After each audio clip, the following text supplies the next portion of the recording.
had knowledge that two of your current players were involved in what you deemed to be a very serious situation. Why did you continue to allow them to play? Well, I was in a situation where you've got two guys who can play, who are out there doing the practicing, and they're eligible and all those things. And there was another situation going on, and in my mind it was larger than anything, and so as not to disrupt that, as I mentioned, a focus of mine was to not interfere with the federal investigation. And so if you all of a sudden sit down some players that have earned the opportunity to play, there's a whole new set of questions, I think, that arise. Did you have the sense that this eventually was going to catch up with y'all? I mean, with the two players, etc. Well, yeah, I did. And I thought it would do so in the order of which, the hierarchy of which things would occur. And as I mentioned to you, when December came, I was disappointed that there were so many more than two. But I was relieved that there was no federal criminal drug trafficking or any other part of the puzzle. Jim, at what point did you discuss this with the two players? In April? Well, you can't get into that one as well. You can't talk about that one. That's the content of the interview that we had with the NCAA, so we can't get into that. I'm sorry. You conducted a 10-day investigation in December on this tattoo parlor situation. Right. Obviously, not uncover all of the angles on this as we now see. Right. Will you reopen the look into memorabilia sales by your players since the first investigation is clearly not thorough enough? No, I would disagree with you. I believe the other investigation was thorough enough relative to those student athletes in that particular case. If you're referring to Jim Tressel and not disclosing and thinking that we should have uncovered that, that to me that's totally separate.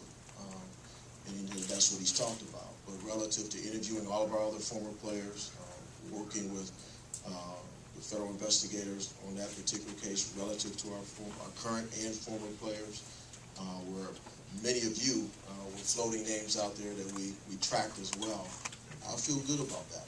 And so, but this one is separate, and there's no way we would have disclosed, would have figured this out if we, at the end of the day, hadn't had that opportunity.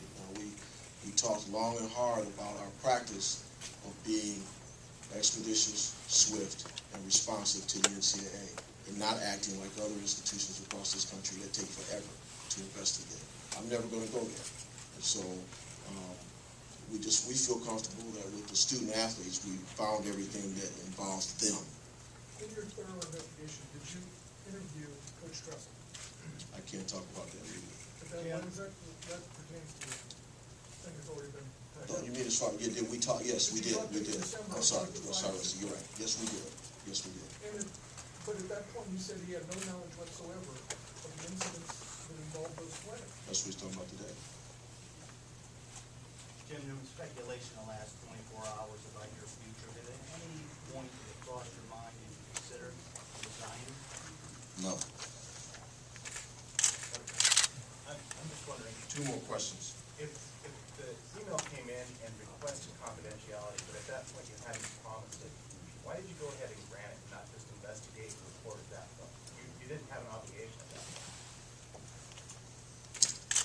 I felt an obligation because I could feel in the email that the person had genuine concern for the well-being of our kids and for the gravity of a federal criminal drug trafficking ongoing investigation. So I guess I felt that they were trusting me to think that that was important to keep that confidentiality. Coach Tressel, what is the atmosphere inside the locker room right now? The atmosphere inside the locker room? We had a 6 a.m. workout this morning. And, as I mentioned to you, the only thing I talked to them about was what I shared with you. They worked extremely hard. You know, they're a very close bunch that care for one another.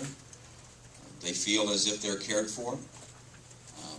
I don't think the group as a whole feels as if we're perfect, and I'm sure they don't think the people that are caring for them are perfect. But I think they're united, if you will, with the desire to learn from mistakes and to move forward and do well. Thank you everybody for coming. Appreciate it. Thank you.